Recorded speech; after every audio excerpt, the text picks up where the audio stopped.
Two, one.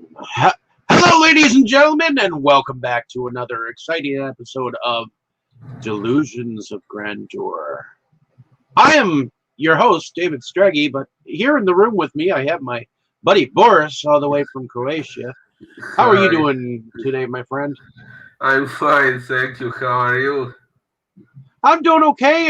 So the last couple of days have been rough because uh, we have been watching a three-part miniseries to go along with this Oz theme that we have going on.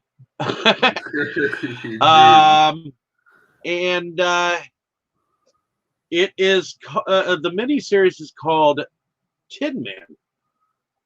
I know the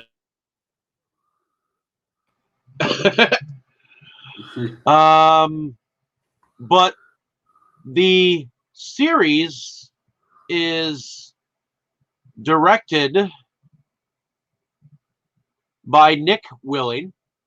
It was filmed in 2007. It cost $20 million to produce.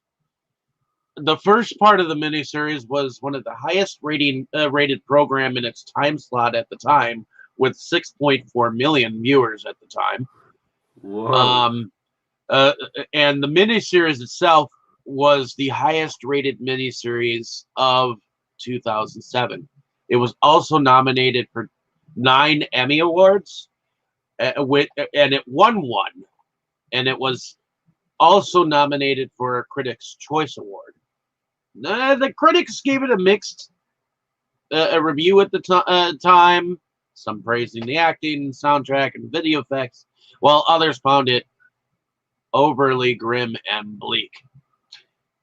It stars Zoe Deschanel, Neil McDonough, Alan Cumming, Raul Trujillo, Kathleen Robertson, and Richard Dreyfuss, among others. It is a reimagining of the 1900 novel The Wonderful Wizard of Oz, written by L. Frank Baum.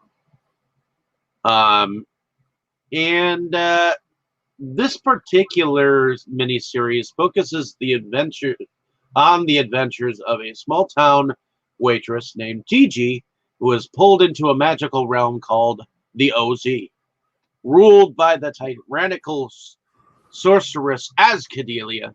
Together with her companions Glitch, Raw, and Kane, DG journeys to uncover her memories, find lost connections, and foil Ascadelia's plot to trap the OZ in eternal darkness.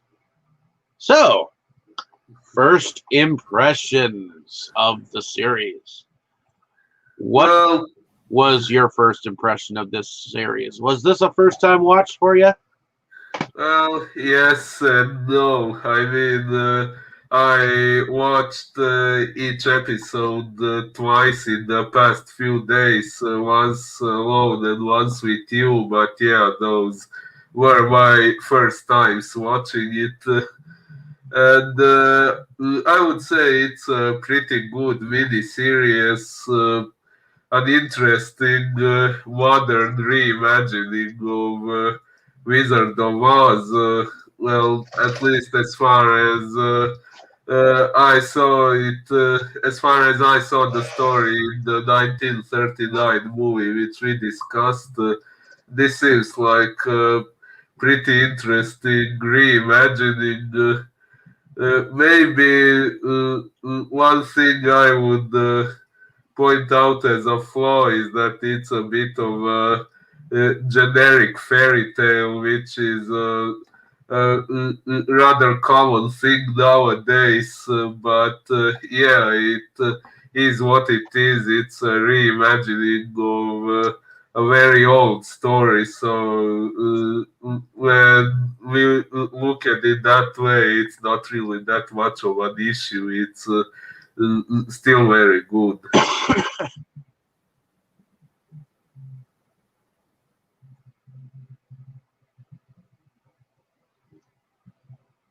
Hello, are you still here? Yeah. What happened? You went quiet. Well, as far as my first impression goes, I actually watched this when it was first on Sci-Fi Channel in 2007. I believe we had the DVR at that time, the which is a device that records our television shows. Um, and I didn't exactly watch it when it was on, but I watched it like almost like immediately, like after it had recorded, because I like to wait for episodes if it's a miniseries till it's like all in there, and then I'll just plow through it, you know. So Yeah. I liked this adaptation. I liked how dark it went. Um, I thought it was interesting in that, you know, um, even though it's like DG, she is a like great granddaughter of the original like Dorothy Gale, which apparently we find that out later on, you know. Yeah, that was interesting. As soon as her name was mentioned, I realized it had to be a reference to Dorothy Gale, but I thought for during a major part of the series, I thought that DG was just some new version of Dorothy. I didn't think she would turn out to be a descendant of her or something like that. That was surprising. Although, as far as I saw, we didn't get to see who Dorothy ever had children with.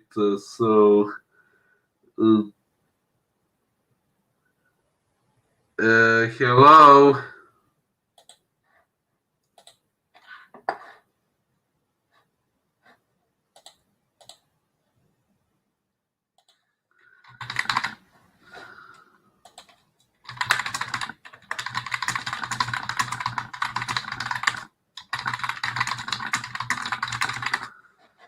Uh,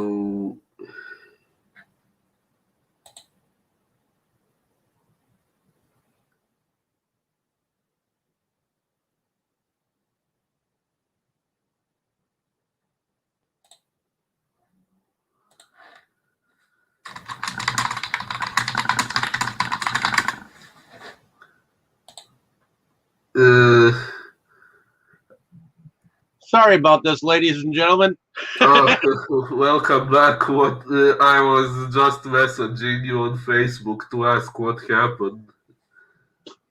But no, we seem to be having a glitch since we're just about to get into this whole thing. Because okay, so we have a waitress by the name of DG who is played by DeChannel.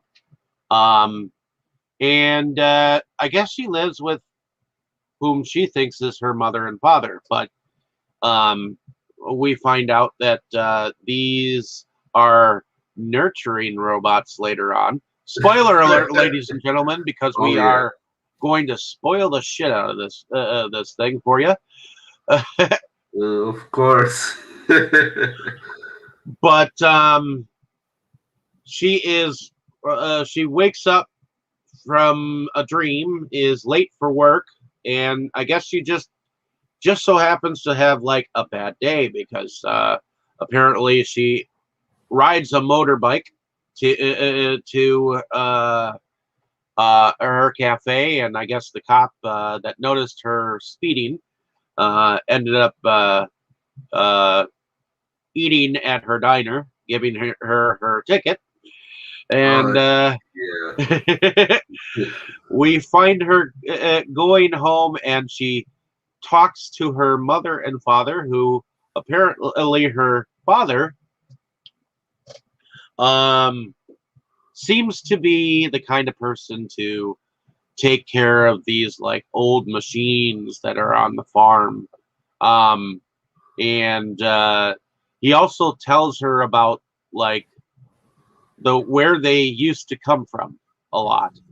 So a lot of the dreams that she has, she appears to have drawn on her room and whatnot of the old road or um, Mill Road or Milltown or you know things of that nature. What do you think about this very beginning as we meet DG? Well, at that point, I must say I found her somewhat relatable because there was this whole discussion between her and her supposed parents about how she lives in a dream world, like gets focused on her dreams, her drawings, and things like that, and she is reproached for not living in the real world, which is something I found interesting because something kind of similar happens to me, as you know, I'm a writer, so I tend to get focused on my stories and my ideas, just like she does on her dreams and what she draws and things like that. So Which that I'm kind of glad I'm like one of those interludes that takes you out of that world for a little bit while we watch some of these other worlds, so that maybe you might be able to get inspired or something like that. You know, yeah. because you can't always dwell in your own fantasy worlds. You have to visit other worlds too. Definitely. But Any what do fantasy you world is better than this boring one we live in. what do you think about DG as a character, though, throughout the miniseries? Did you like her?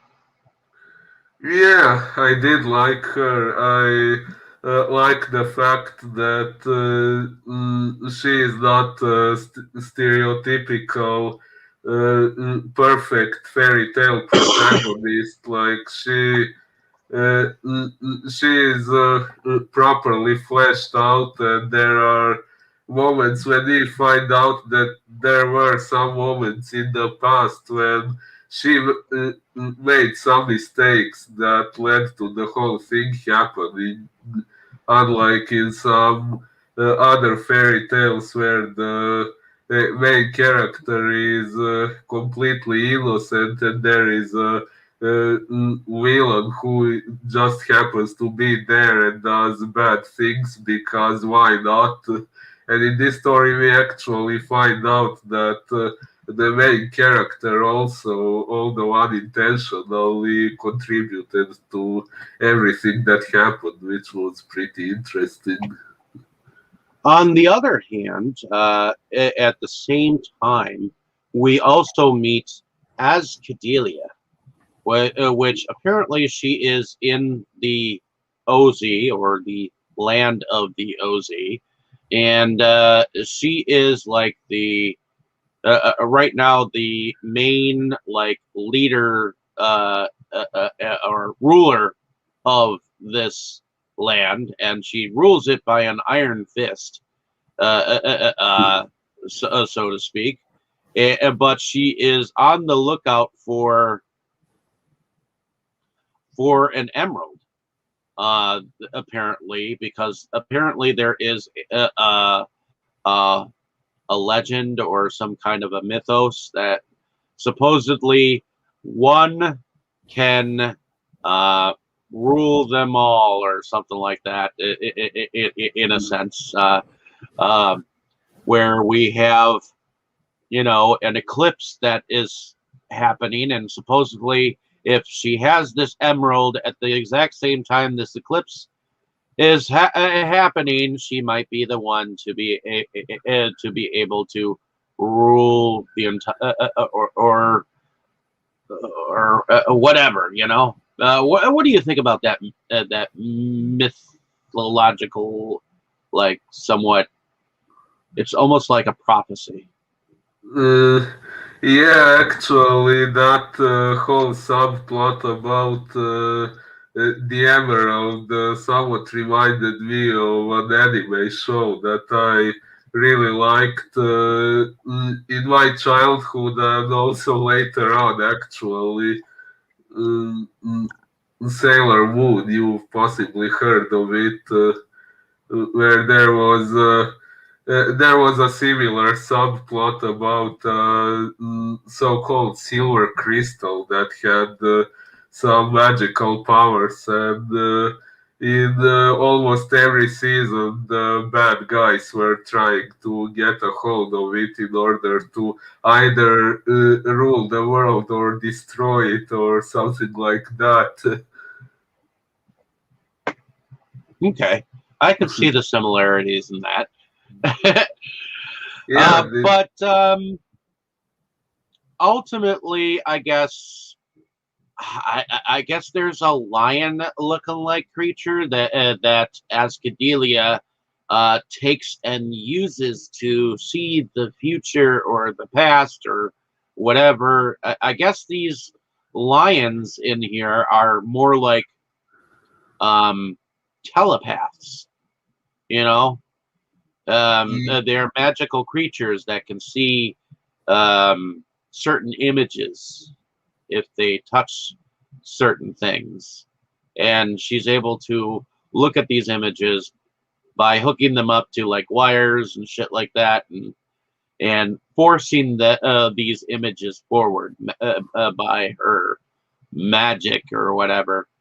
And we also realize that she also has these flying monkeys that are like these tattoos on her on her right above her bosom, like uh, uh, uh, yeah. uh, uh, along her collarbone bone, that she can call at will. What do you think about those? Yeah, that was rather creative. The whole thing with the tattoos and those monkeys being able to fly out of it and everything. And now that I'm thinking about it, it's kind of similar to the flying monkeys from the last movie we discussed. Well, this series is Oz the actually Great and Powerful. yes, yes. This series is actually older than the movie, so maybe the movie took it from the series. It's possible. I mean, to me, I feel like these particular ones are more bat-like than monkey. But um, because later on we find out that Ascadelia was in fact and this is through DG's journey that she finds this out. But evidently, her and her sister stumbled upon a cave um, in which apparently this witch was trapped inside with her own magic, and I guess she needed a host to come out of wherever she was. But inside that cave or whatnot were these flying monkeys, and they were hanging on the cavern exactly like bats. Indeed. So, but we'll get back to that later on. That's like getting ahead of ourselves. Kind of, yeah. I like this version of the DG myself. She's kind of like that gothic, like almost like um, she's like she says everything like deadpan ish, like whenever she talks, she's like, uh, "Yeah, my name is DG, um, and I'm looking for my family. Have you seen them? You know." Um, I don't know. She says things all serious and doesn't seem to have a whole lot of emotion for anything until it comes to like her parents or anything like that.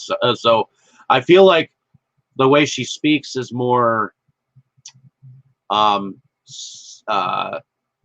what is it, not satirish, but um what is it, Mm. sarcastic. Ah, kind of, yeah. But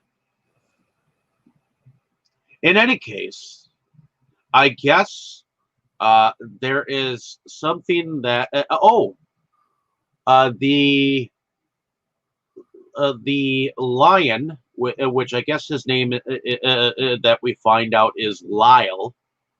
Lilo, the one with Ascadilia. Correct. Yes. He finds out that there's a light coming from the other side that may deter her from finding this emerald. So she ends up sending her main dude in charge, which is this bald dude at first, not and he goes with a bunch of his warriors, including Zero, I believe, which he eventually becomes the lead. What the soldiers are called are long coats, Yeah. and it's interesting because they use a traveling funnel. They use a traveling storm to uh, which before this, all we knew is that storms were natural. You know, Yeah, yeah, I was about to say the same thing. it was just an accident that the tornado ended up plopping Dorothy Gale's house on the Wicked Witch of the West East, I think. East in the Uh, original 1939 version, whereas now it seems like this storm is controlled and you can travel in it. You know, yeah, that was a pretty creative addition to the whole thing. but apparently all three, her parents and her, travel back in the same storm to the OZ, and they kind of get separated from each other. And I guess DG winds up in Munchkin Land, except except how did they turn into Ewoks? Nice one. Yeah, they do kind of resemble those. So, what do you think about these versions of the Munchkins, where Well, they live in trees and they set traps? well, they are definitely somewhat more hostile than the ones in the 1939 version, but there is a story to it that explains it. As far as I remember, they were afraid of Ascadilia trying to destroy their place too, and when they saw DG, they thought she might be a spy of Ascadilia, so they trapped her and then she met Glitch, who was also trapped there, from what I remember. Yeah, we didn't even see him before, but all of a sudden, he was just hanging there in her cage, Yeah. and he was like, "Yeah, they thought that this would be funny for me to be just hanging here, to scare people."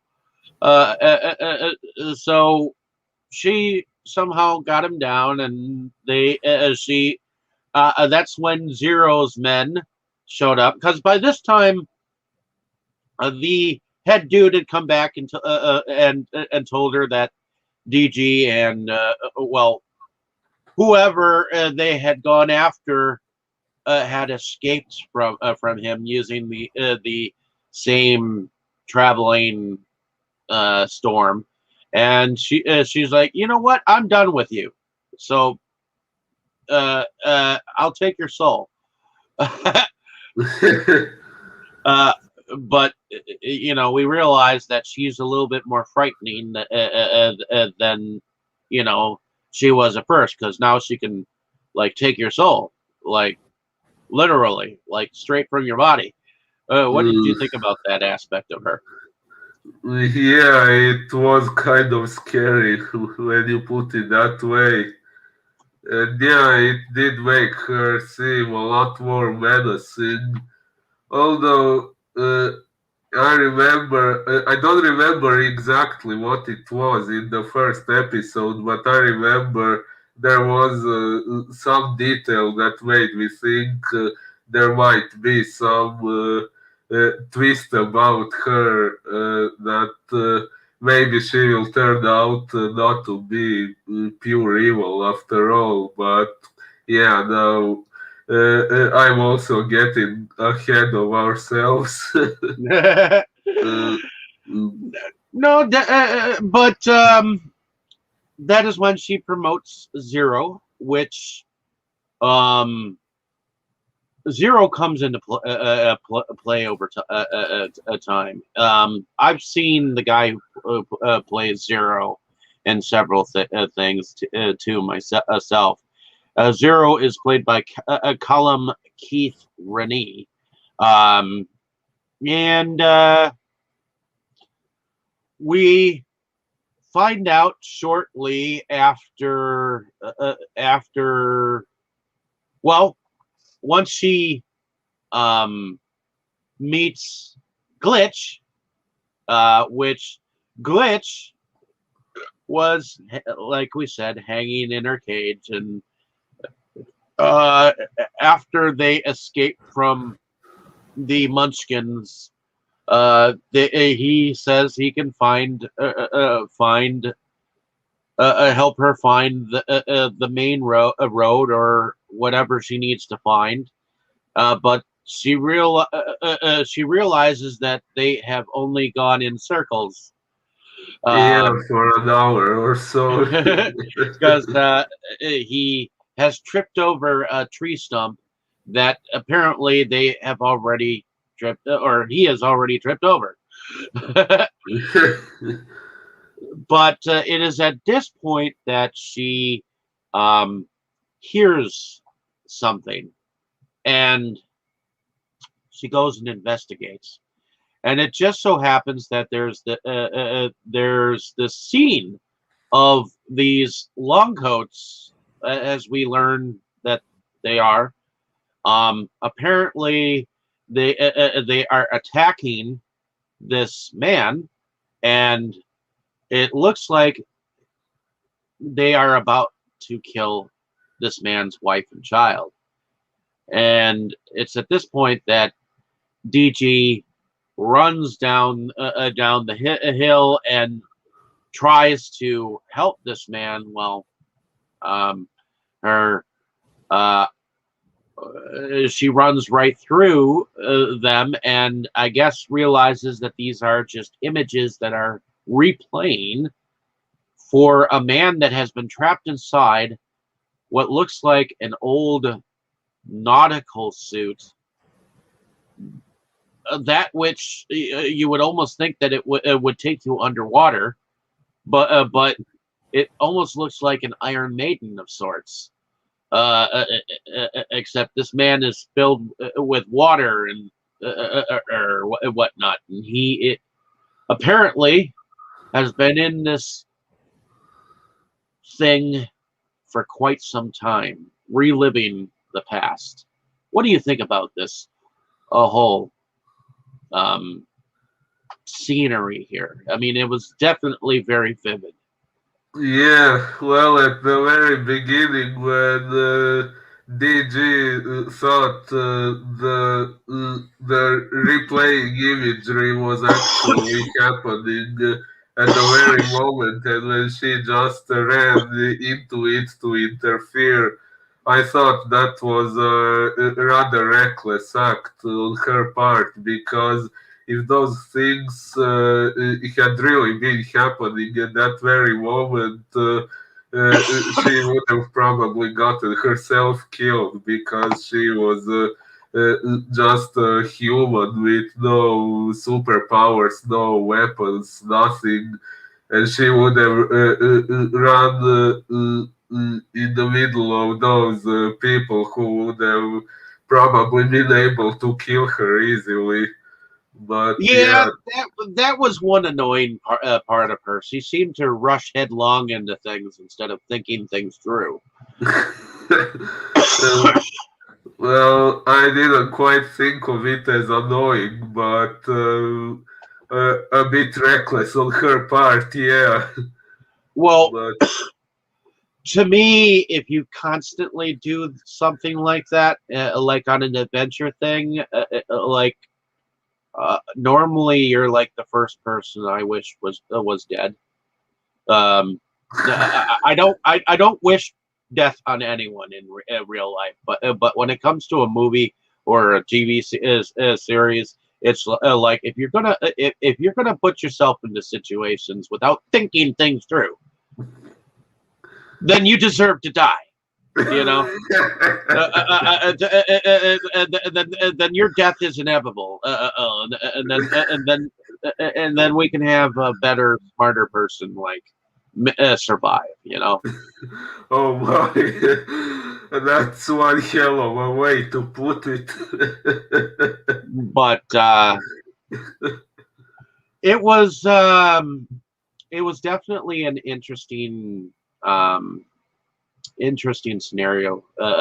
And then we find out that uh, the character that has been uh, locked up in that metal suited,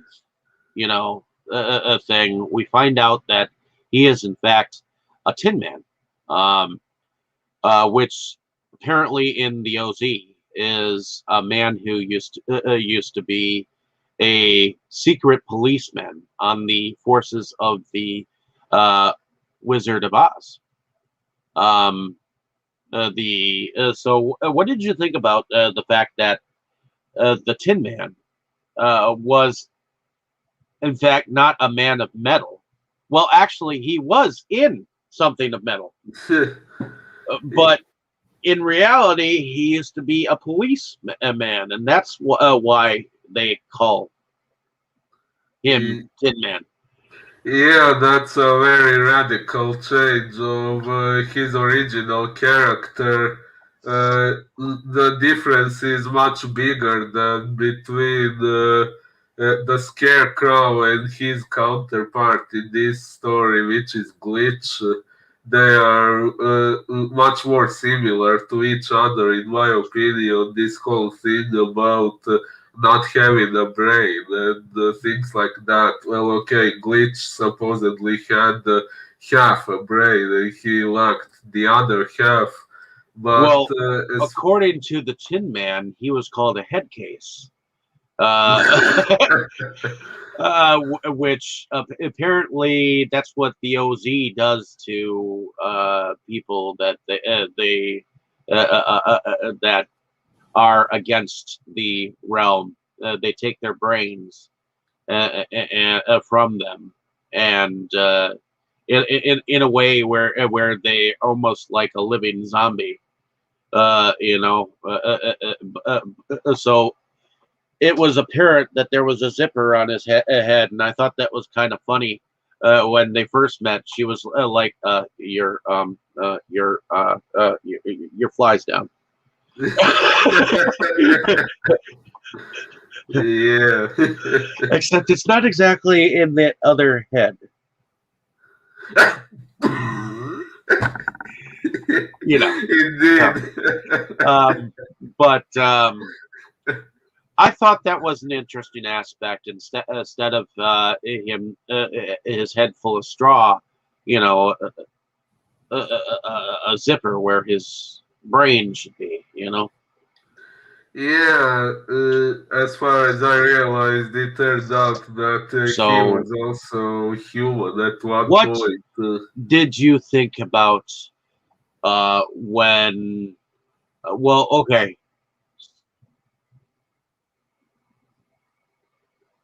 go ahead. You were going to say something. I think we're having another glitch, no pun intended, but I think there is another internet connection issue. Maybe we're having an audio delay or something.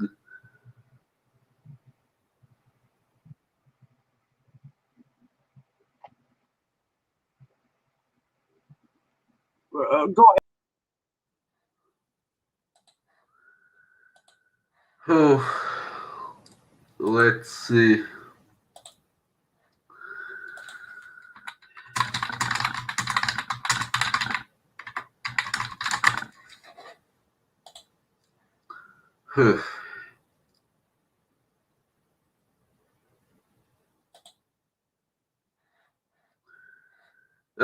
Looks like Dave is having troubles with his internet connection. I hope he will be back soon. I have messaged him on Facebook. I hope he shows up soon. Mm,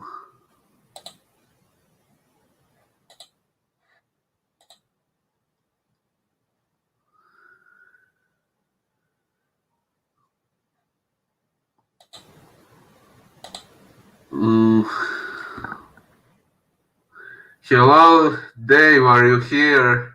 ahead, ladies and gentlemen. It appears that Glitch is having his way. The so-called Apparently. glitch. Not only was he glitching, but so are we.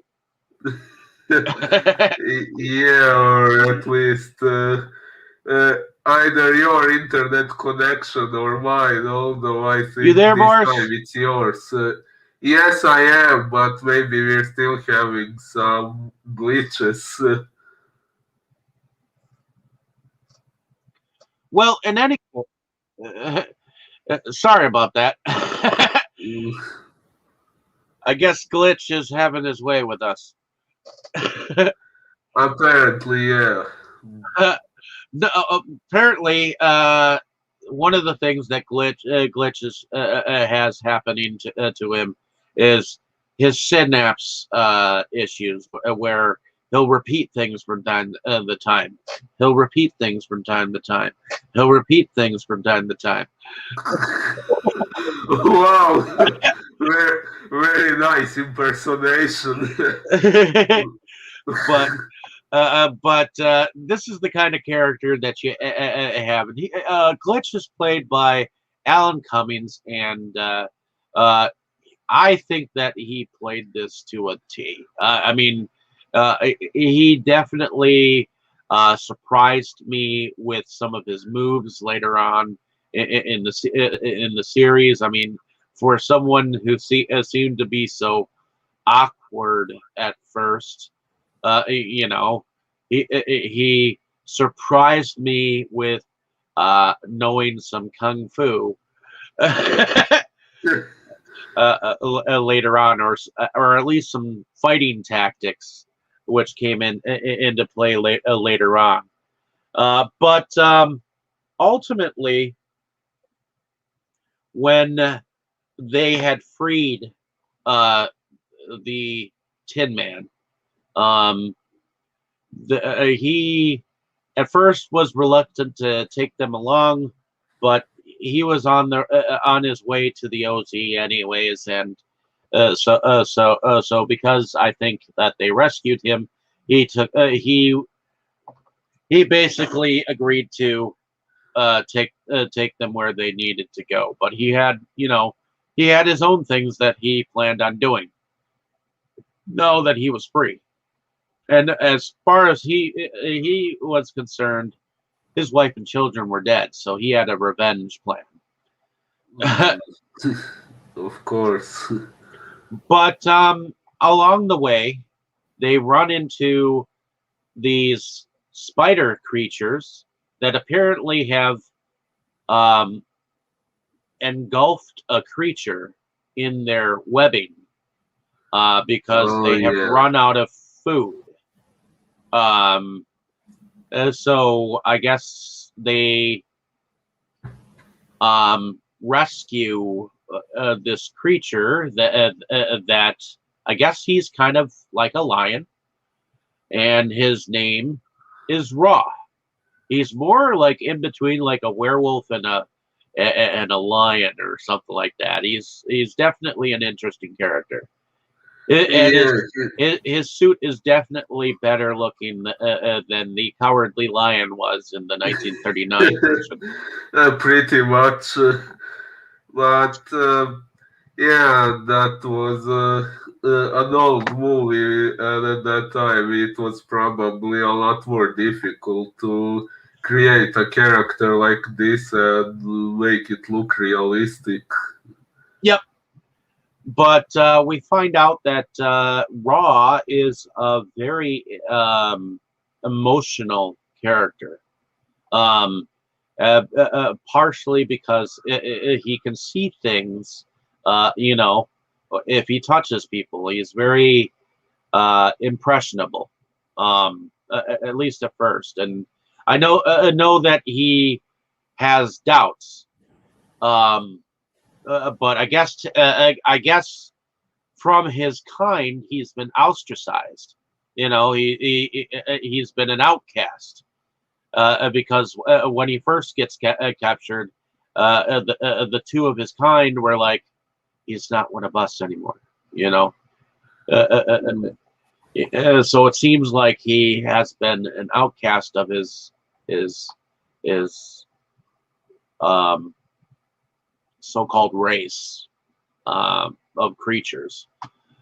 But yeah, ultimately, I guess she DG finds their way before they end up at the OZ. She finds her way to Milltown, which apparently she remembers along the old road, which though she's never been there before, she's always heard about this place. So she's learning about things as she goes, you know. Uh, Indeed. and ultimately, she finds out that this mill town is full of robots. Yeah, and all of a sudden, her supposed parents who had been missing, and we were wondering if they're dead or alive. All of a sudden, here they are, and poof, we find out they are robots. Yeah, not just robots; they are nurturing robots that were created by the Queen of Oz, which was apparently her mother, and apparently she was whisked away to the other side to be hidden from the eyes of Ascadelia, because there is this ultimate plan of uh, hiding her away until this eclipse happens, so that maybe she can be in control of the Emerald and be able to save all of Oz from evil. uh, Yeah, but I guess her arrival was kind of premature.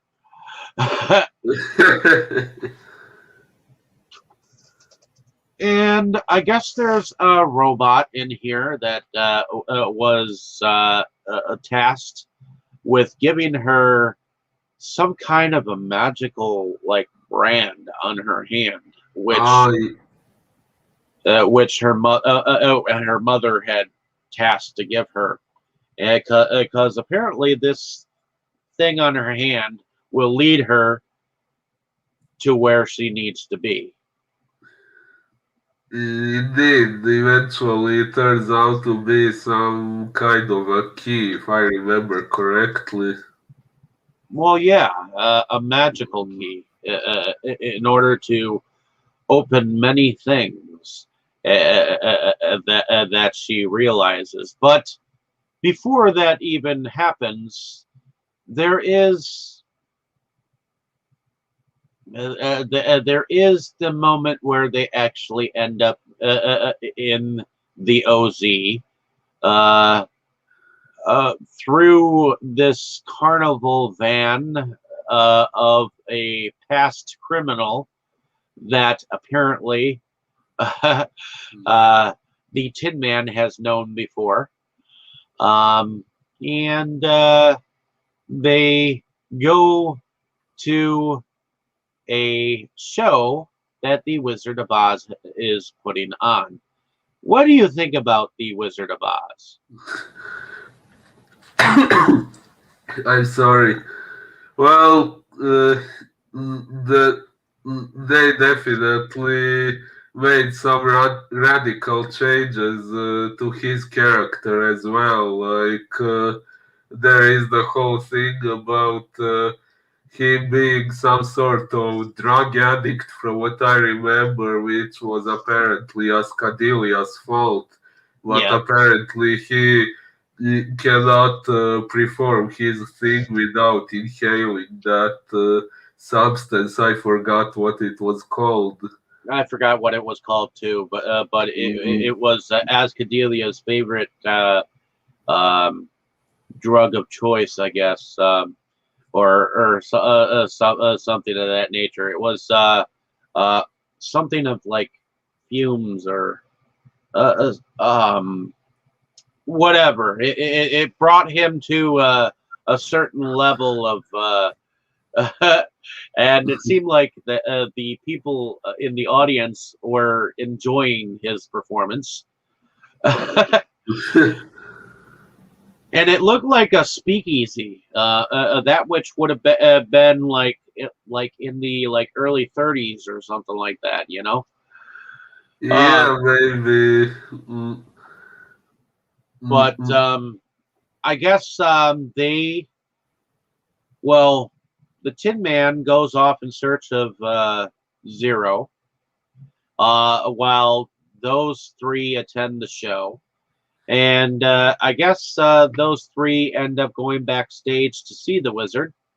And I guess finally, DG, I guess, uses that branded hand against the wizard, which brings him out of whatever stupor he was in, to and basically makes the the Tin Man eventually shows up ultimately too, because he finds out that Zero has gone to this showing to find the girl in which that he had brought to the show to begin with. And what do you think about this scenario here, where um, he comes out of his stupor and he makes the Tin Man promise to protect her and never leave her side? Mm. Well, it was a good moment. It was one of those moments when we get to know a little bit about the history of what happened in the OZ before that led to the whole thing happening now. Although I must admit, I don't remember what exactly it was that he told her. There was a lot going on, and the bits and pieces of the story showing up from here and there, so it got a bit mixed up in my head. Was it the Great Gale that they were supposed to go Uh, see? I think so, yeah.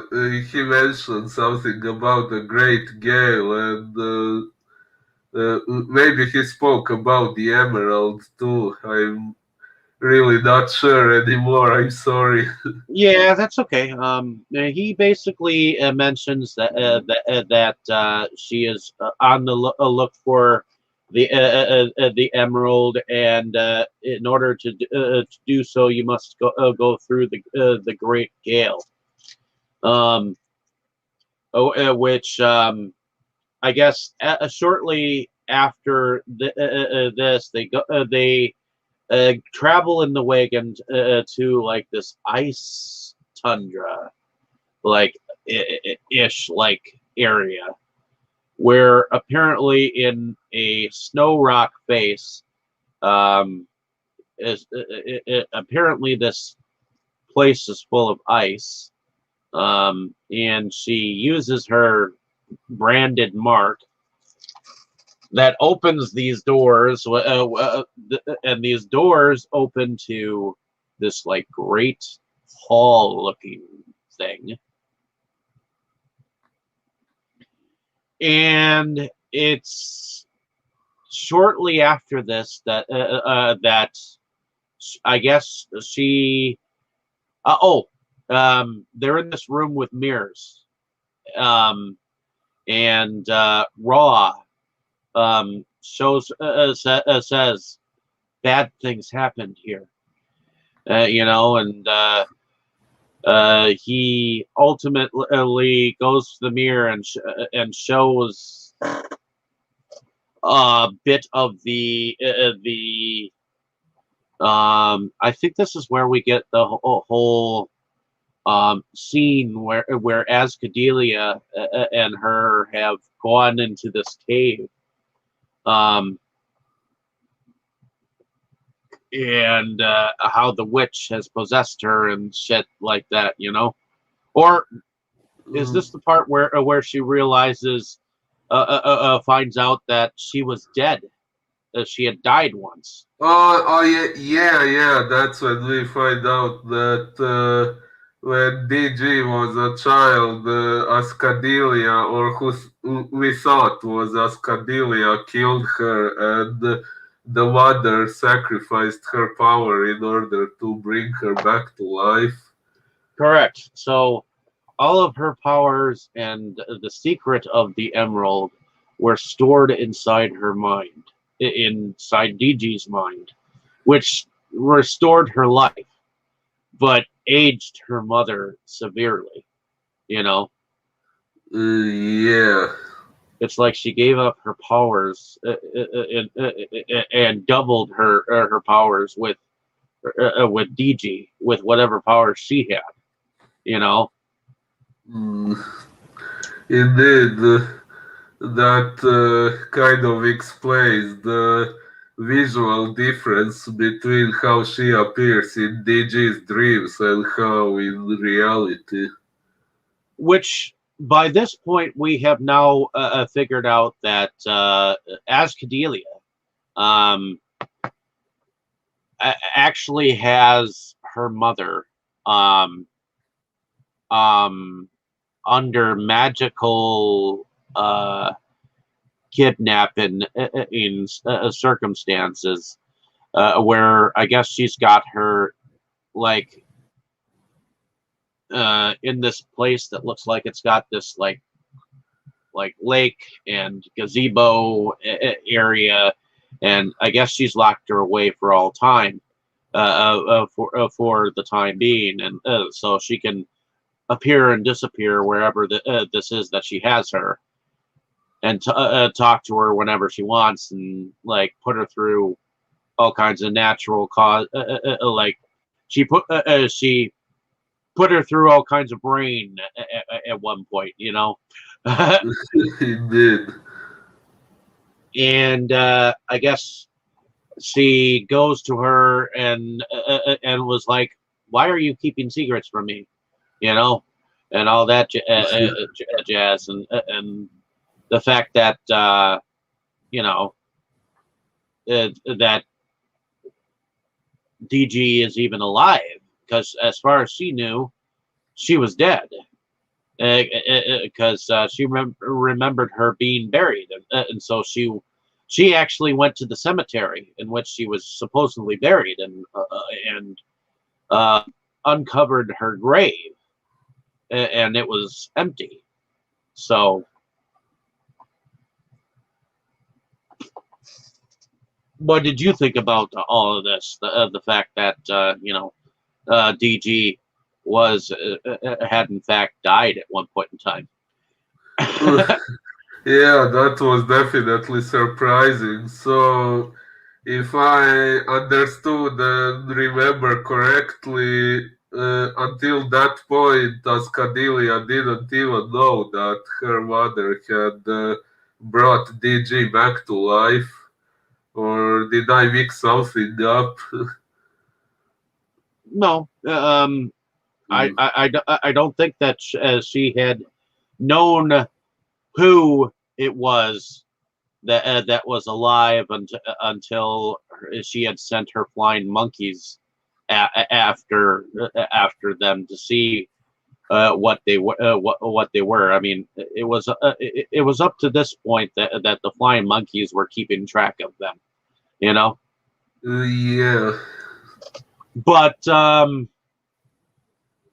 it is around this time that Ascadelia shows up with Zero and the Longcoats, and I guess we have kind of a sort of fight where Tin Man he's fighting with Zero, and he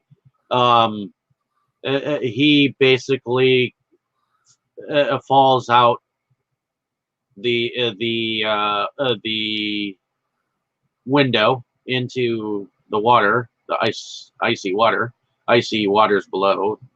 Yeah. Um, and Raw, he ultimately gets captured. The Scarecrow, well, not Scarecrow, Glitch. He reminds me of the Scarecrow. He very much Well, reminds me of him. well, he is based on him, I think. Yeah, I think so. But I guess he gets knocked out, so they think that he's possibly dead. DG, she also gets carried by monkeys and then I guess carried off to a cell, which I guess ultimately in the second episode we get um, we get her in the cell next to the Wizard of Oz. Mm, indeed. And yeah, he mentioned something that Ascadelia can hear everything they're talking about. But uh, I think at that point he says some things with double meanings, if I remember correctly, so that supposedly only DG can understand what she needs to know. If I understood that scene correctly. Yep, and it's at this point. It's at this point that we also get apparently Toto is a shapeshifter, and I guess for some unknown reason we don't really know why. Maybe because he's been locked up for so long, and he's fearful of Ascadelia, so he is tasked with um, being a spy for her, and ultimately ends up being on their side. But at first he's helping keeping track of their progress to Ascadelia with these memory chips. Yeah. But he helps DG escape along with her friends, and they ultimately end up back together with each other, along with the Tin Man, somehow. Um, And I guess some the glitch has found the Tin Man, and they I guess he helps get him together, and then I guess um, somehow on his way to meeting up with the other two, they meet a family who I think tells the Tin Man that his son may still be alive. I guess maybe I don't know. Yeah, Maybe. there was one point where he thought his family might be alive after all, but then it turns out that his wife is dead, but his son really is alive. Mm. Correct, and he seems to be the leader of some fighting resistance, which ultimately comes into play in the final battle too. So let's not get ahead of ourselves, though. Yeah. Ultimately, I guess DG is led to the Great Gale, which I guess she ultimately has to find her father, who I guess there's this area in the OZ where people go that you know where they're unwanted, or unneeded or whatnot. It's like a rebel city where these are people who are not under the control of the of Ascadelia. They are actually like um, almost like carnies, you know, um, like this is like a street of like a city of crime, Oh, where yeah. you can find the seediest of people. Um, and she's tasked with finding a Hummel, which apparently is her father. Um, and he's supposed to help her find the emerald and all that jazz. And um, this part is kind of interesting because I like the fact that he's the one that brings her in a balloon to a place and whatnot. Kind of cool, but Yeah. Different usage of the balloon compared to the 1939 movie.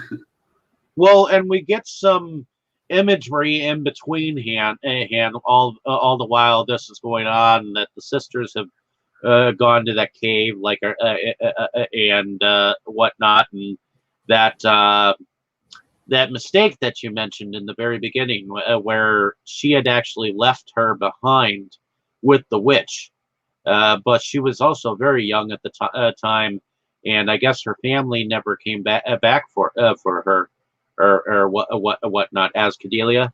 So I'm sure that kind of helped uh, bring her into this evil uh, entity that has controlled her. You know. Mm, as far as I understood, I think, yeah, DG escaped and came to her mother, and she said that Ascadelia was left behind, but then Ascadelia showed up and she was apparently fine, like seemingly nothing happened to her, but she had gotten either possessed by the witch or maybe not completely possessed, but the witch became a part of her, like an evil voice inside her Well, head yeah, telling her what to do and brainwashing and her. I think it was because of her that DG actually died. Yes. Which is why her mother gave her gave her all her shit, and I guess that's when the witch with the help of the daughter whisked her away to that wherever she whisked her away to, and I guess um, DG went wherever she went. I guess the plan was hatched to eventually bring DG back to fight the forces of evil.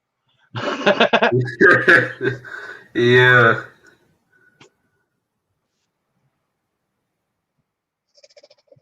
So, what did you think about Ahama? Well, he was okay. Uh, he at first they made the whole story about him seem as if he had abandoned the family and so on, but then it turned out that things weren't really like What that. did you think about Ahama, her father? Uh, I think we're having another audio delay or something.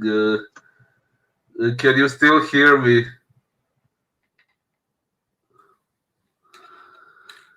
Oh.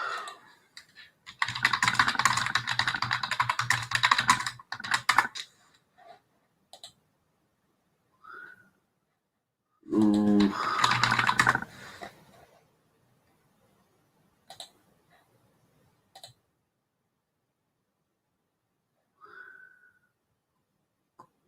Hello, are you here?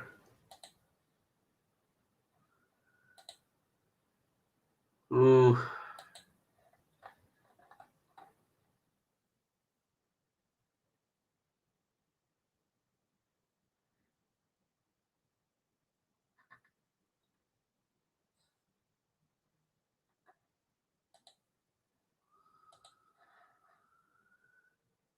looks like we're having another glitch. Pun kind of intended this time. It looks like Dave's got some troubles with his internet connection again. I hope he shows back up soon.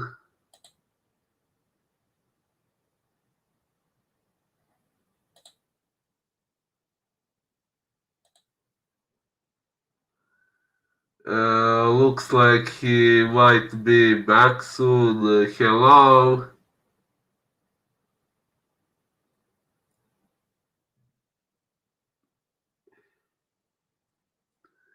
Hello, Dave. Are you here? Huh.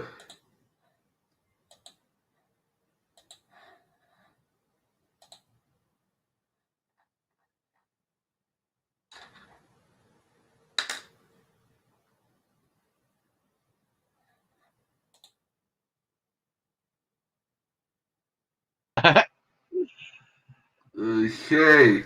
Hey, sorry about that, but Mm, glitch was happening again. Glitch was happening. Fuck you. yeah, definitely. It's all because we're talking about him. Anyways, um, Apparently, yeah. on the one hand, I mean, we have a Hamo, and I'm not sure what you said about him or whatnot, but Oh, I was saying that he's an interesting character. There are some plot twists about him, like when he is first mentioned. His story is presented as if he had abandoned the family and so on, but then it turns out that things aren't quite the way they originally seemed. yeah, and then it turns out that he's some person called the Seeker, which apparently that was like the plan, just in case somebody else was asking for the Seeker instead of DG. Um, you know, and I guess she ultimately found Ahamo, and he took her to the Great Gale, and she meets the original Dorothy Gale, which I guess she's named for her namesake.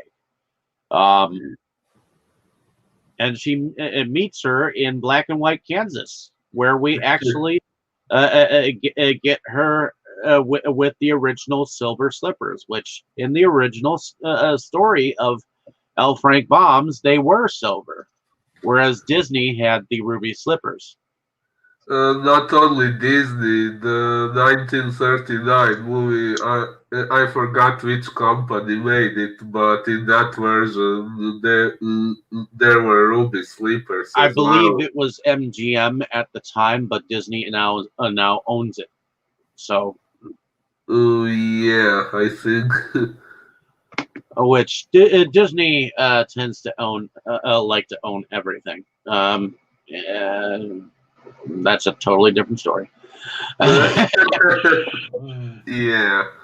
But what do you think about this whole thing where she afterwards afterwards it seems her father and her come out of that thing, come back in the balloon, and her father gets like all miniature sized, and then I guess Ascadelia slaps her hand and he's gone, and then I guess she puts her in a green marble tomb. Oh, yeah, that scene was a little bit scary. I imagine it might be rather disturbing to watch for some claustrophobic people, maybe. Yeah, I could see that. Um, and I guess Toto ultimately, I guess, finds out where she is and leads the group there. And and I guess Zero gets um, starts to take the lion and or the Raw and the Tin Man and um, what's his name, Glitch, through the woods, and they get set upon by that faction, which apparently is led by Tin Man's son. And we get a moment here somewhere where I guess Tin Man has a moment where he chooses what happens to Zero. Uh, Indeed, that was an interesting scene because there is the whole discussion about whether Zero should get killed or spared. Like, apparently, the son wants to kill him because he killed his mother, but Tin Man says no, he shouldn't be killed because that's not an honorable thing to do because. His mother wouldn't want something like that to be done and so on. But in my opinion, well, I know that's a somewhat controversial topic, but I was somewhat more on the son's side in that case because if someone killed my family member or someone important to me, I'm pretty sure I wouldn't be willing to let that person go unpunished. Although at the same time, I have to say that death maybe is not really a punishment because when someone is dead, they're just dead. They can no longer feel the consequences of their actions. Well, yeah, they can't suffer, Uh, yeah. So and eventually, that's ultimately what happens in humans' minds, like us. If one of our family members was killed, we would want to probably take them in our basement and garage and like do our own justice to them, you know. indeed, definitely. I mean, it's not exactly right, I guess in my mind, an eye for an eye, a tooth for a tooth. If justice cannot be served by the police, I feel like we should be able to take it into our own hands. If Mm, there was no other way. indeed, and actually, when you think about it, the only difference between reporting murderer to the authorities and taking justice into your own hands is that in the former case you have the authorities on your side, and in the latter case you don't. But from a moral perspective, both things are technically a way of taking revenge. True. But in any case, ultimately, I guess the son ends up being part of the end, where I guess they are the distraction, while the four of them go into Ascadelia's castle in the Emerald City, and I guess somewhere in there is Glitch's brain. Uh,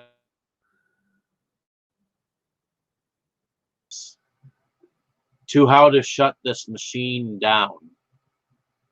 Uh, yeah, it turns out that Glitch himself, or Ambrose as his original name was, he was the one who originally made that machine What do you think about for.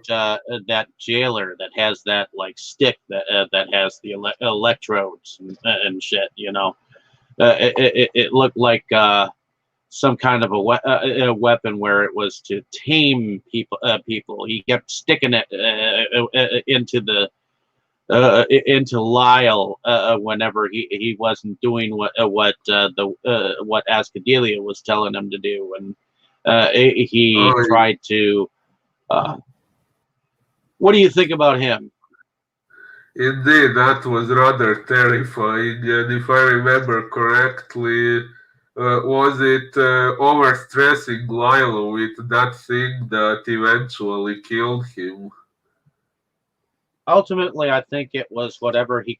I mean, there's thing is, if you're forcing someone to a power that is normally an unnatural power, some of the imagery can be quite intense, on the mind, and I imagine because it has something to do with neurological shit, you know. Um, it was definitely intense experiences that he was experiencing way too much all at once. So it probably made his mind explode. I mean, you cannot rush something like this, and she was impatient.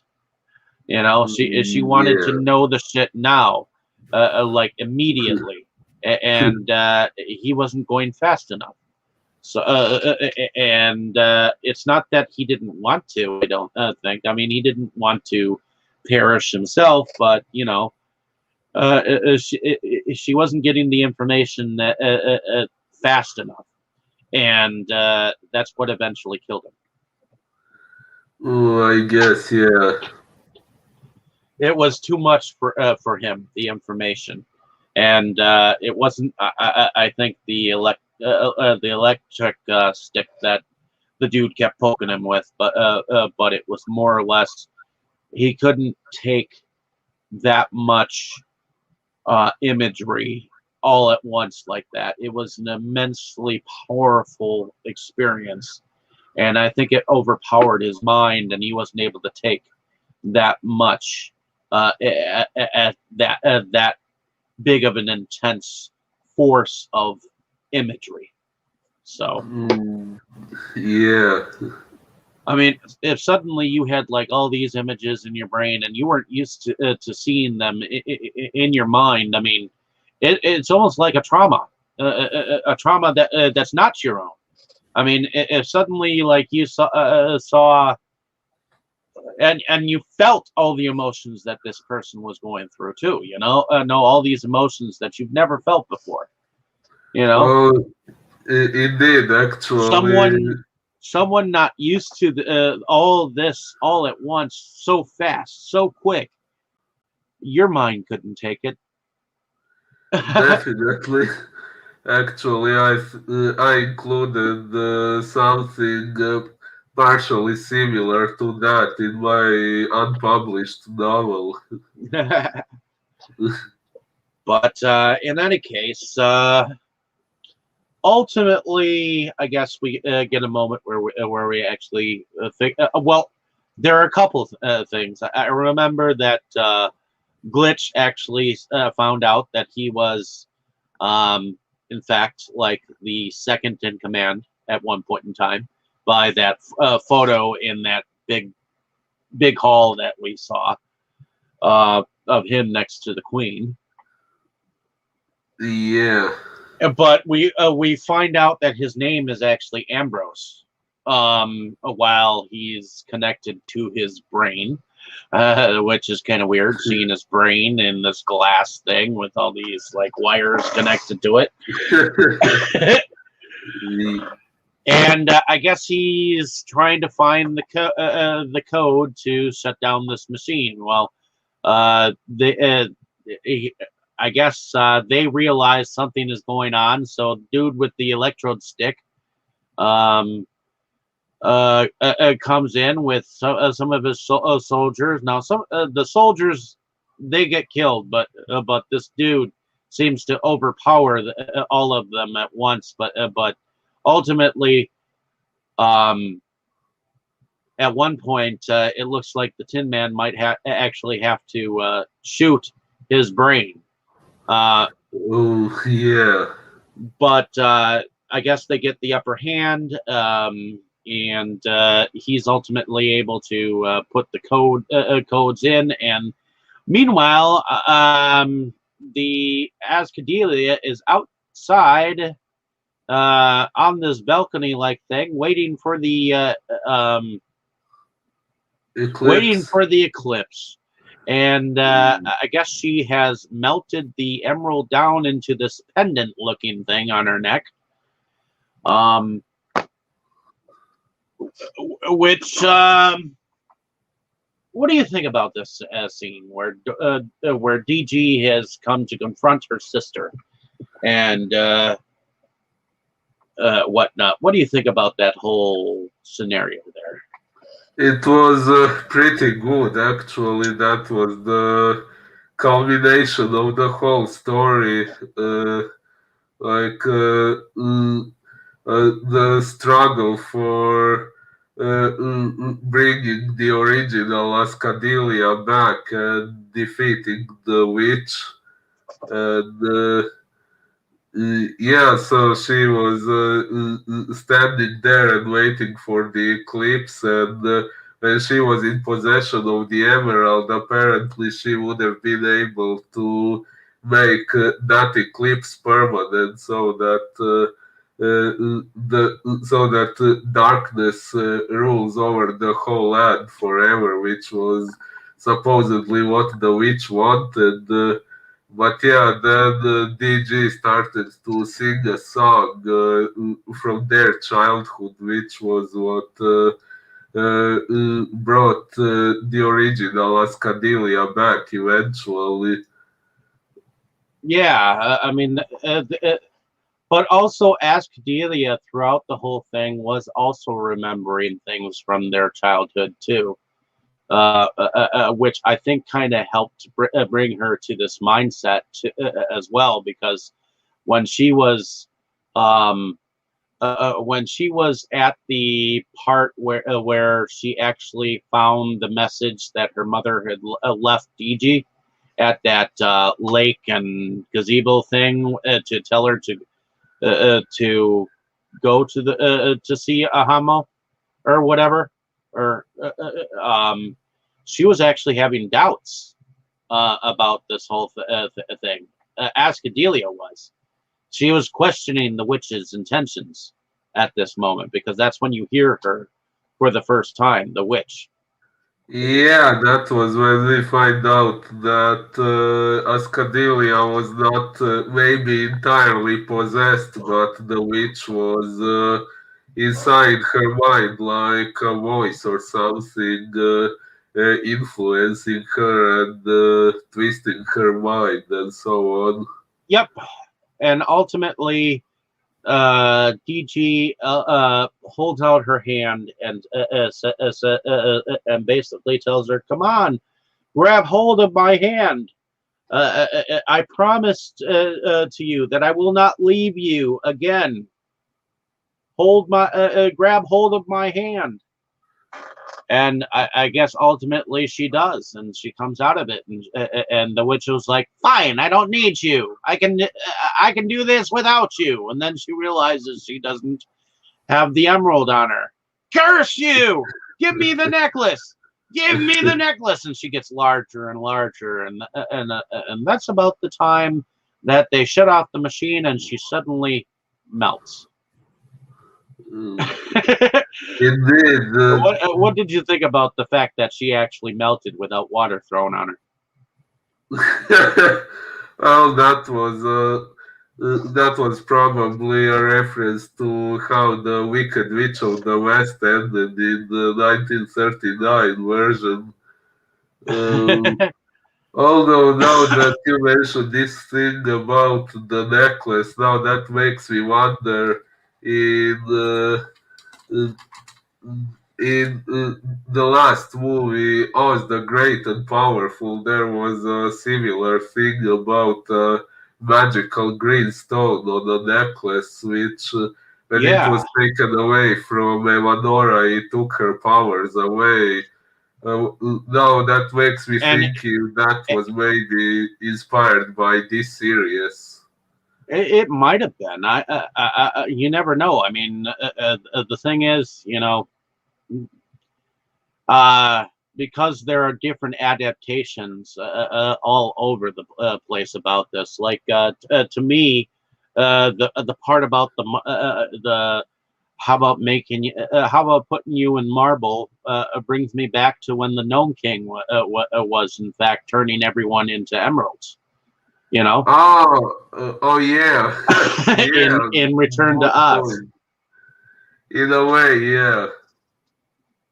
But yeah, it would make it sense about fact the power of this emerald is in fact what's keeping her in check with her magic, and I guess it turned her as old and decrepit looking as this witch was looking.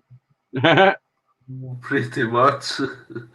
And I guess ultimately, all four of them, DG, Ascadelia, and Mother and Father, Ahamo, all get back together, and we see that the three friends hug her, and I guess this is pretty much the end of the series that we see. Um, and what did you think about the series as a whole? Mm, I would say it was pretty good. Sorry.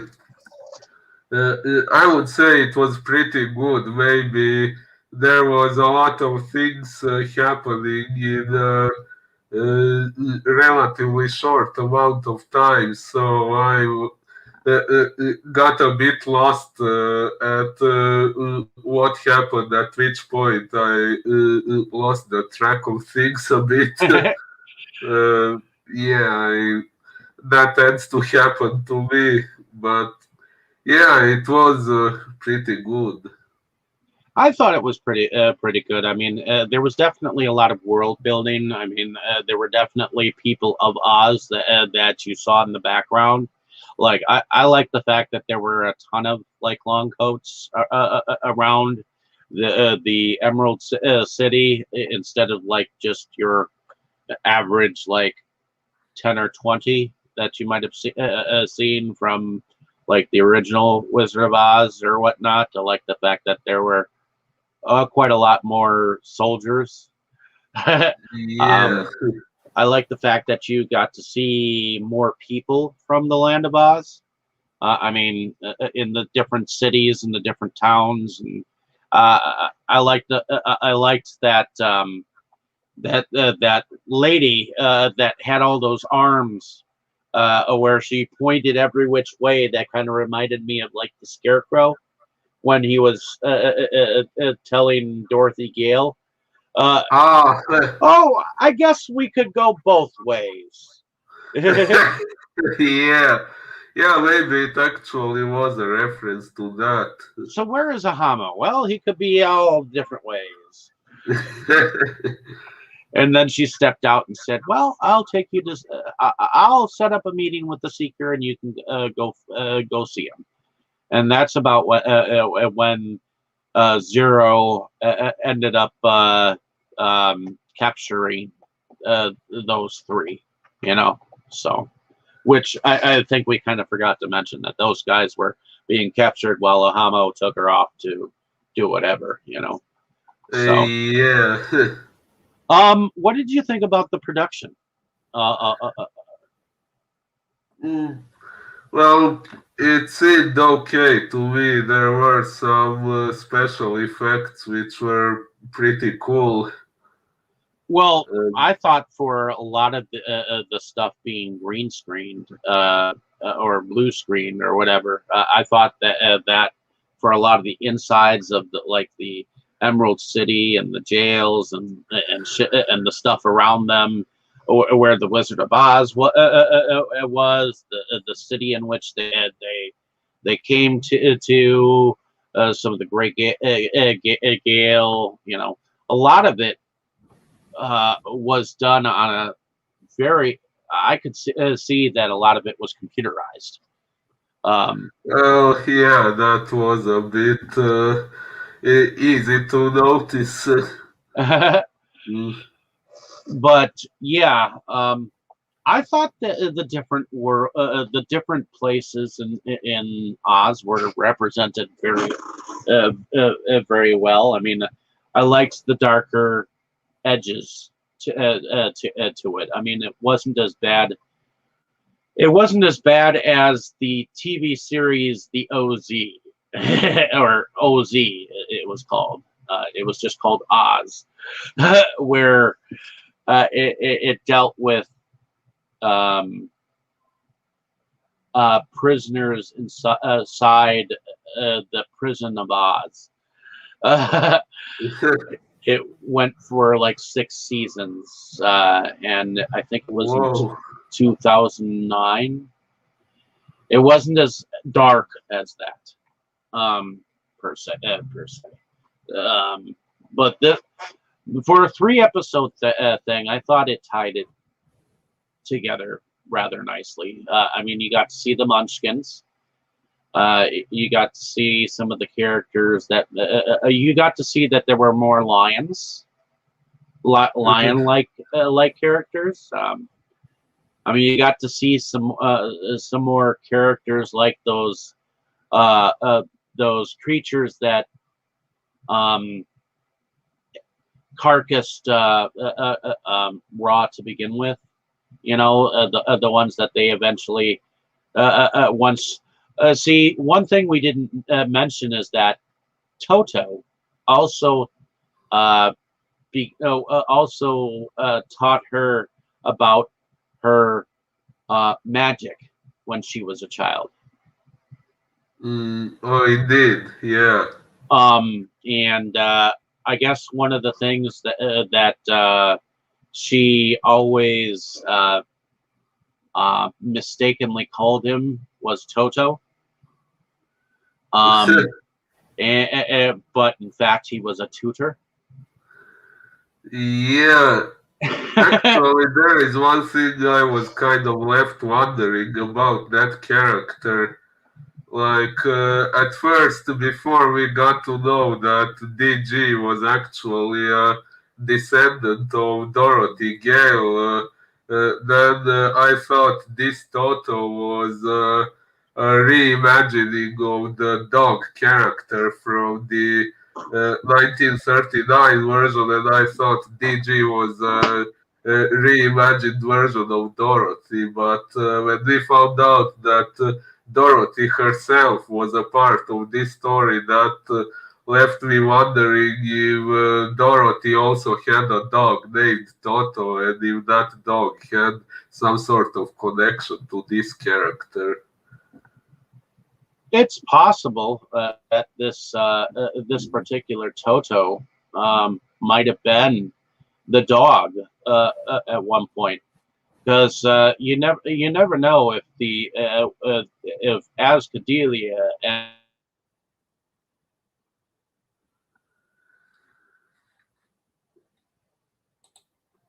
Hello, are you here?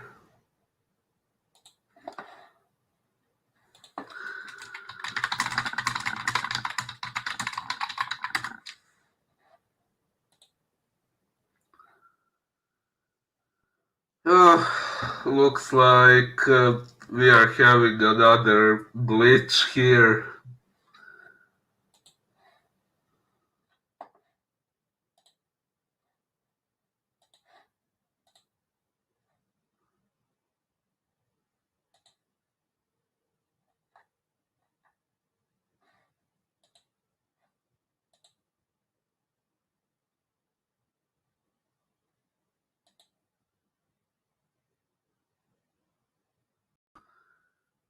Oh, hello, Dave, are you here?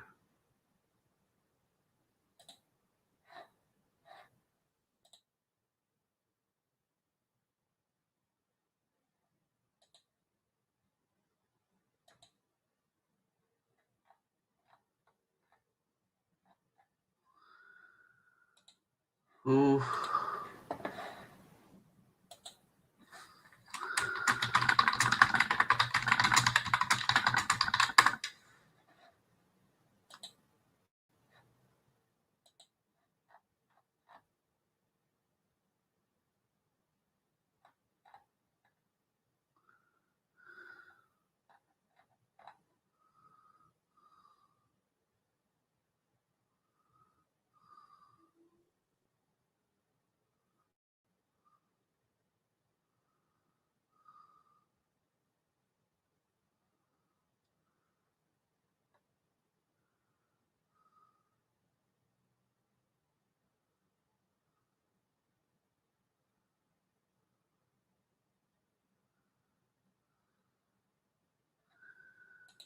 oh. Looks like Dave is still having troubles with his internet connection. Mm.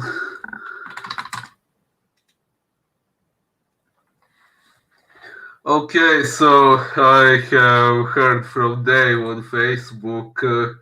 He says he will be back as soon as possible. So yeah, I guess we're having troubles with internet connection.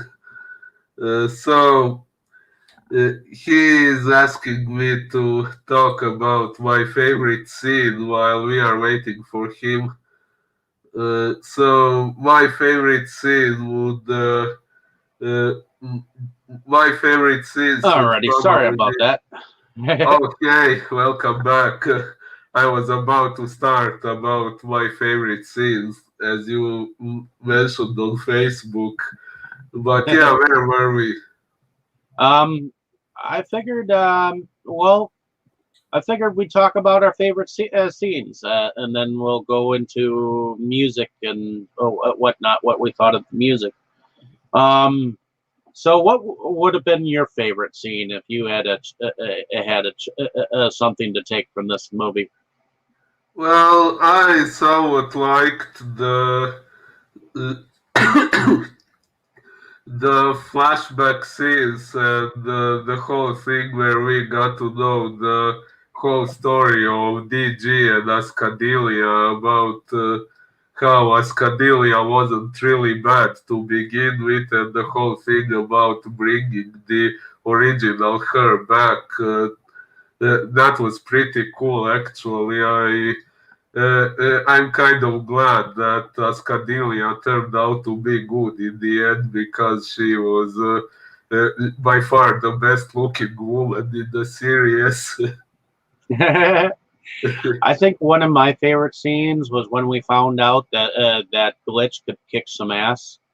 Um, Oh and yeah, he said it's all about rhythm. indeed.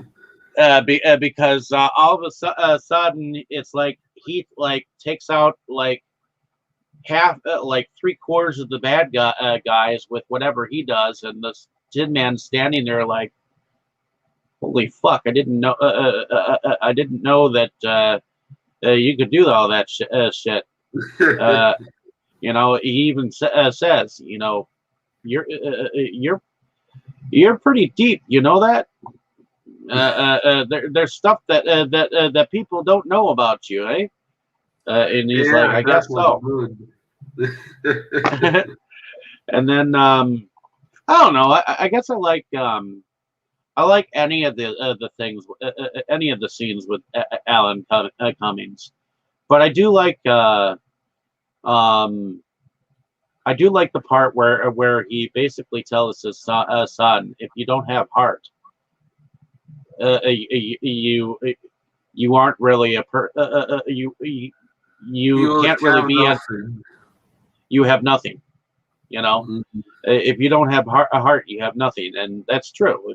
If you can't do everything without emotion, Oh, you yeah.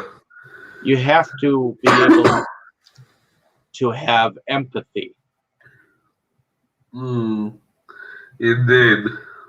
Although in that particular scene, it was, in my opinion, very questionable if the person they were talking about deserved any empathy. Well, I do think that it was his own form of justice, and according to the kid or the son, he was like, "Well, uh, that's definitely something mom would approve of." Yeah, actually, when you put it that way, it was a good punishment for Zero. He ended up trapped in a tin suit like he did to our Tin Man originally. And we don't know if he is ever going to get rescued. So maybe it's for him it's a punishment even worse than death. Well, the way he said it is like in the next couple of days, I'm sure his long coats will probably come around anyways on one of their scheduled guarding routines. So he figures it would be a correct justice for him. Indeed. But I liked any time that Ascadelia also let her flying monkeys off her chest. I thought it was a very cool thing that they were tattoos. In this world of modern day where everybody thinks that getting an ink is cool. Um, Yeah. have you ever thought of getting a tattoo? Not really. uh, well, I didn't, but I know that people do it, and that's fine, although I personally rather wouldn't do that. Ah. Well, I know that in the Bible it tells us that inking yourself is not a good thing, supposedly. Yeah, uh, it does, although that's not the reason why I wouldn't do it. well, if the possibility of future cancerous shit will probably scare you from having it. Yeah, that's another one. So Yeah, I heard of that, and I heard of cases when some people had infections after getting a tattoo. Maybe those situations are rare, but still, I'd rather not risk it. There is also the fact that while I may be well, I may find some tattoo cool to have at the time. Maybe at some point I wouldn't want that anymore, but would want something else. And it wouldn't really be easy to remove a real tattoo. So, yeah. no, it definitely would not. But so if you chose to have a tattoo, make sure that you want it there for eternity. Yeah, definitely. I know that when I was in high school, we had a assistant substitute teacher, and his name was Mr. Miller, and he was an older guy, and I know that he had everyone who ever had him always wanted him to show his tattoo that he had on his leg, and it was of a naked lady on a rocket. but Wow. but he was in the merchant marines at one point in time in his life. So I guess kids thought it was hilarious to have him show it or egg him on to show it. But he was an No. interesting character. He had something he called the millimeter, where he would go to the chalkboard and he would draw like a line, and on the bottom he would say low average, and then on the top it would say high average. And he's like, if you if you misbehave, uh, uh, uh, uh, like I guess people would purposely get us in trouble as a group, and he would punish us as a group if we misbehaved. And I guess we would get like a day in study hall if we misbehaved. And it seemed like the group as a whole would get us in trouble just for the sake of getting us in trouble. They would act out just on purpose. Yeah. Unfortunately, if you were in one of his classes, the class tended to get us in trouble. Yeah. On purpose, and unfortunately there are teachers that do that, where they make you suffer as a whole. One person can constitute your whole entire existence in high school. Yeah, in my opinion, that shouldn't really be approved. I mean, No, if I feel like the individual who was responsible should have gotten in trouble, but unfortunately, because he could never tell who started it all, we learned the hard way. mm, yeah, but I think punishing someone who did nothing wrong should never be an option. Well, the reason why some people do that as teachers is because they're hoping that maybe that person who didn't do it would maybe toe the other person in line and be like, "Hey, I didn't like getting in trouble. Why don't you behave the next time?" or some shit like that. Where it would kind of be like a domino effect, where we're just sick of this shit, so just behave. I guess. But it never seemed to work. In any case, let's look at the music involved in this. Let's see. Looks like the music was by Simon Boswell, who it looks like. He did. He was the composer behind Hardware. He was the composer behind Shallow Grave, and composer behind the movie Hackers. I've mentioned that before, haven't I think so, yeah. I? Those are some of the things. What did you think about the music? Do do do do do do do do Oh, do do indeed. do. It was pretty good. That melody is kind of catchy. It is kind of catchy.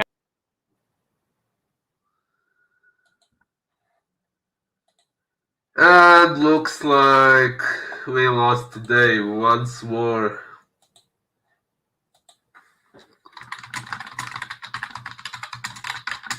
I'm back. Okay. Sorry about that. But the music was definitely catchy. Um, I thought it was. I mean, uh, to me, the music was more.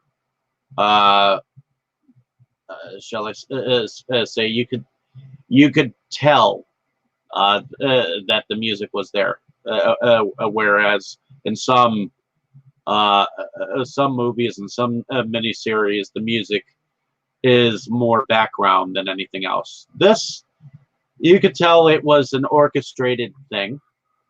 Don't you think? Yeah, I do.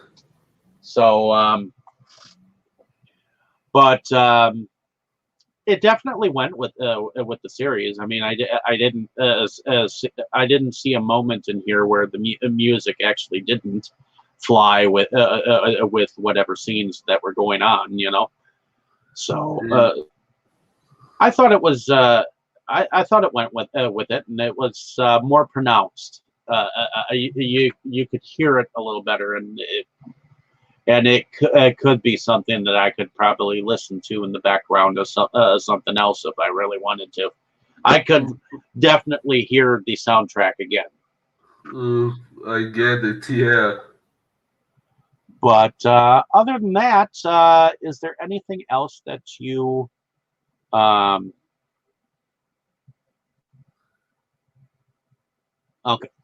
Okay, so RHI Entertainment and the Sci-Fi Channel spent $20 million in the creation of this, with Robert Hamey acting as the lead producer. Sci-fi executive David House said that companies felt such classic stories as The Wonderful Wizard of Oz deserve to be reimagined for a new generation. The script used for the creation of the Tin Man reimagined The Wizard of Oz by creating new characters and adding elements of science fiction, fantasy, and steampunk to the narrative while making many allusions to the original story. One thing I wanted to say is I loved those leather coats, the long coats actually wore. Oh, well, yeah, they did look kind of cool. I mean, those look like something like Nazis would have worn or some shit like that, you know? Oh, well, I wasn't thinking of that. I just liked the way the leather looked on them. So um, oh, okay. So the Alice in Wonderland. Nick Willing was also the director of Alice, something called Alice, which was based on Alice in Wonderland, and that was another cool adaptation of, you know, something that Ooh. we'll have to watch that at one point just to get that out of the way. One of these days when we start doing Alice in Wonderland films. Yeah. But in any case, this was the witch is now running things. Toto is working for her, and Dorothy doesn't even know she's Dorothy. That's basically what this basically is. The Tin Man is an iconic character. It's a real throwback in a lot of ways. It's almost an Eastwood character. It's a guy who knows the difference between right and wrong. It's a very iconic Western character. When we made the list, Craig and we kept going. We need Neil. We need Neil. He has strength as a man. He is unabashedly a man and unapologetically a man. According to the Washington Post, when McDonough read the script, though he immediately saw the opportunity to play Wyatt Kane as that iconic Western Gary Cooper high noon-ish character.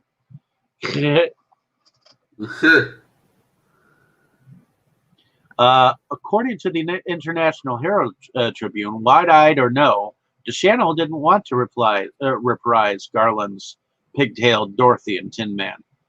That was such an incredible performance that there's no need to repeat it, she said. I wanted to make this role my own.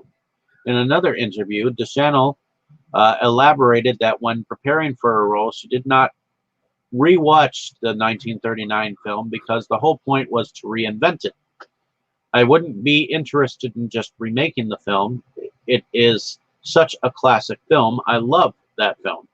Plus, it's so great you don't want to be trying to improve upon perfection. She also avoided watching the musical Wicked.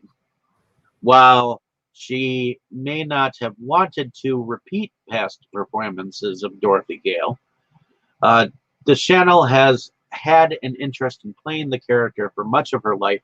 When asked by Tech Television, did you ever dream in a million years that you would ever play Dorothy in a version of The Wizard of Oz? DeChannel replied, I'd hoped. It was always one of my favorite characters since I was 2 years old. Actress Kathleen Robertson, who plays the adult Ascadelia, deliberately portrayed the character as a quiet menace, self-restrained rather than gregarious. It's a very daunting prospect when you're asked to play one of the most iconic film villainesses in history. As opposed to playing Ascadelia, archetype, and loud, I played her internal and psychological. She is narcissistic. She has every personality disorder that you can figure. Producer Michael O'Connor commented that our Wicked Witch is a little bit different than that in the book, but we think she's a touch more evil and diabolical. He also remarked that Kathleen Robertson brought the deliciousness of evil to that role. Robertson, production designer Michael Joy, and actor Neil McDonough, who plays Wyatt Kane, have all remarked that Ascadelia's personality informed the scenic design of the OZ and the look and feel of her minions. From the costuming of Ascadelia and her long coats to the appearance of the Mobats. That's what they're called, Mobats. Yeah. According to Joy, Ascadelia is in love with power, drugged by power. Everything is in the image of that power.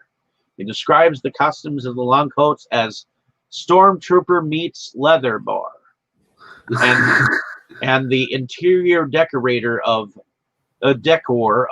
Ascadelia's palace as futuristic for 1930s fascist realist.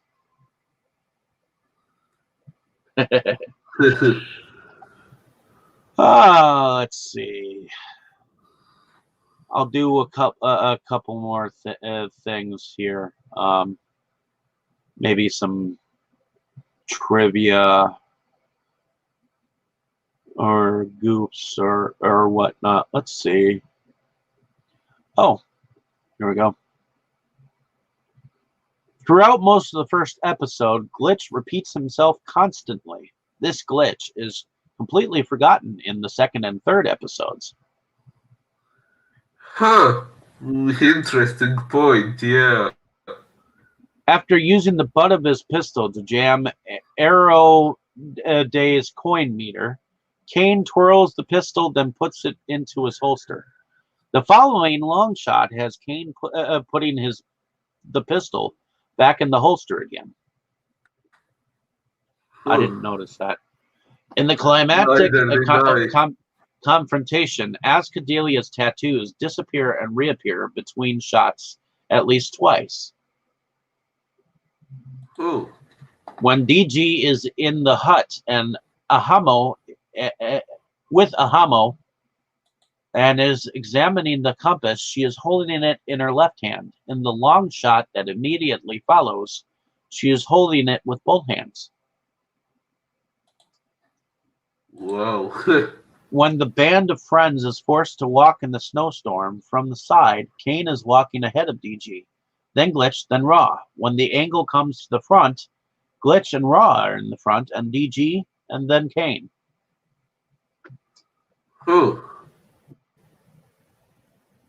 When crew or equipment is visible. When Ascadelia is questioning DG's mother in the prison island realm. Reflections of the camera crew and boom mic are clearly visible in Ascadelia's gold shoulder armor. I guess when crew or equipment is invisible or visible, when DG is in the hut with Ahamo, she sits and examines the compass. Soundstage lights can be seen reflected in the glass of the compass, rather than the expected daylight coming through the opening at the top of the hut.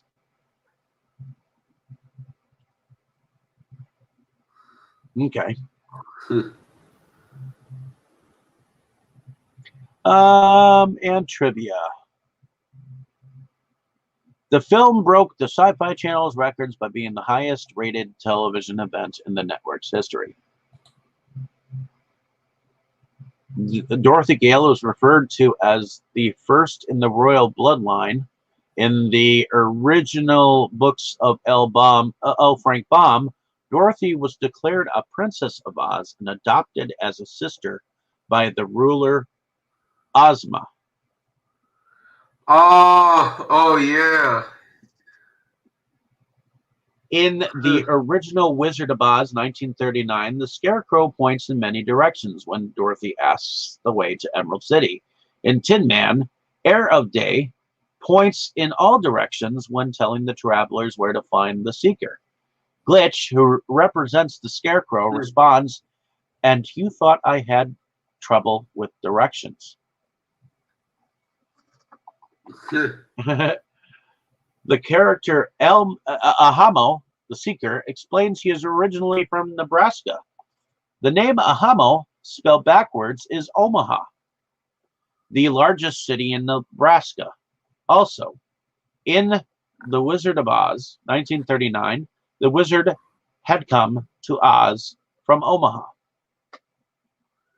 Interesting. I didn't notice that.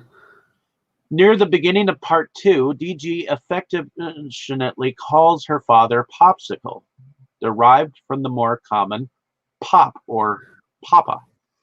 This is the same name in which Glinda the Good Witch dresses her father in the salutation of a letter home early in Wicked, a Broadway musical popular at the time of Tin Man's production and also set in the land of Oz. During the dream sequence, DG is asked if she's been having dreams again, and she says, yeah, in Technicolor. The Technicolor process made the intense colors of the original movie possible. That's an interesting reference. Glitch makes a reference to not liking scarecrows, a reference to that character's original version. Yeah. The house number of DG's Kansas home is 39. The same year, the original, The Wizard of Oz, 1939, came out as a film. You see this briefly in the start of the storm scene. I didn't notice that. Not counting DG, only four characters are referenced to on screen by the same or similar names to their analogous characters in the original book, The Wizard of Oz, 1939. Toto, Police Officer Gulch, a reference to Miss Gulch, Oh, oh yeah, oh yeah. a character in the 1939 film, The Grey Gale, and Wyatt Kane. Kane is called Tin Man several times by other characters, most notably by Glitch when he says, "Have a heart, Tin Man." Yeah, actually, I noticed that one. During a flashback as children, Ascadelia says to DG how smart it was to trick the trees into throwing their apples at them. This is a reference to The Wizard of Oz, 1939, when Scarecrow does the same to get apples for a hungry Dorothy. Anna Galvin, who plays Lavender Eyes, is only 4 years older than Kathleen Robertson, who plays her daughter as Cordelia. Wow. So I guess the woman who is playing the mother is only 4 years older than the actress playing as Cordelia. Yeah, But in that's any case, surprising.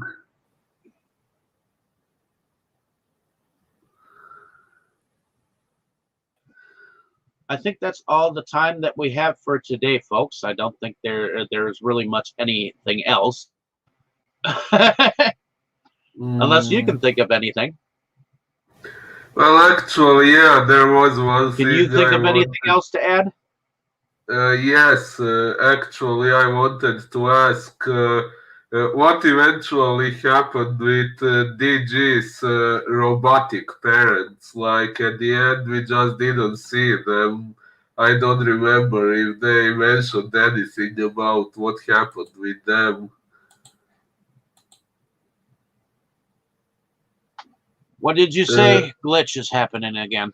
Uh, yeah, I was saying I wanted to know what happened with DG's robotic parents in the end. Like, they just stopped appearing as far as I saw.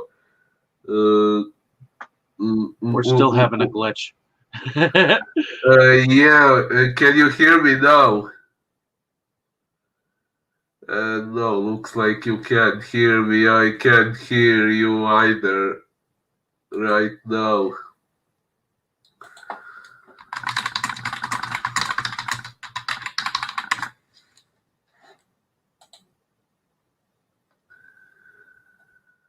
So we have to wait for Dave once again.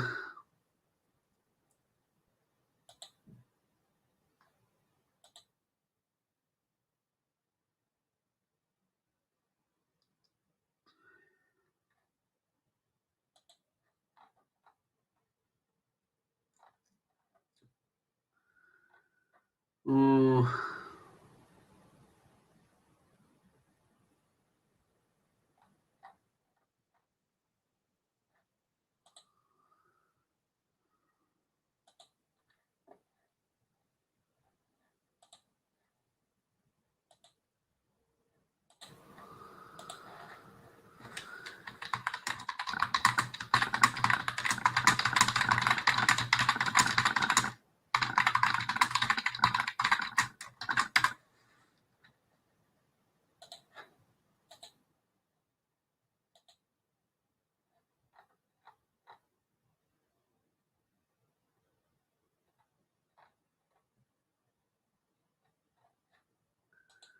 oh,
Oh well, looks like Dave won't be able to come back. I have just heard back from him on Facebook.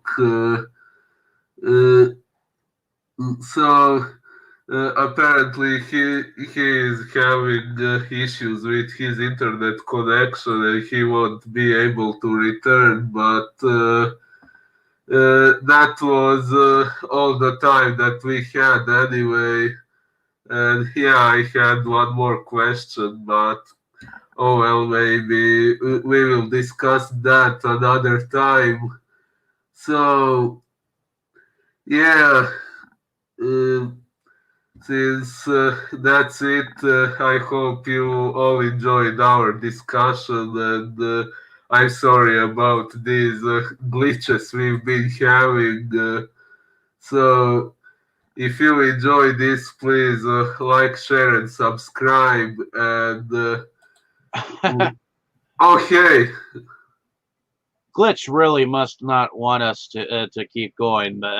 So I think that's all the time that we have for today, folks. yeah, But hopefully you enjoyed our discussion on this film and miniseries. It seems like it's called a film, but it is a miniseries because it is in three parts. So yeah. I would say definitely check the film out. Let us know down in the comments what you thought, and hopefully you don't have as many glitches as we did in Definitely. in our discussion. I mean, involved in our discussion. I mean, involved in our discussion. Oh, wait. We have now finished the Tin Man discussion. So, thank you for listening. Have a great day, evening, or morning, wherever you are. Wherever you are.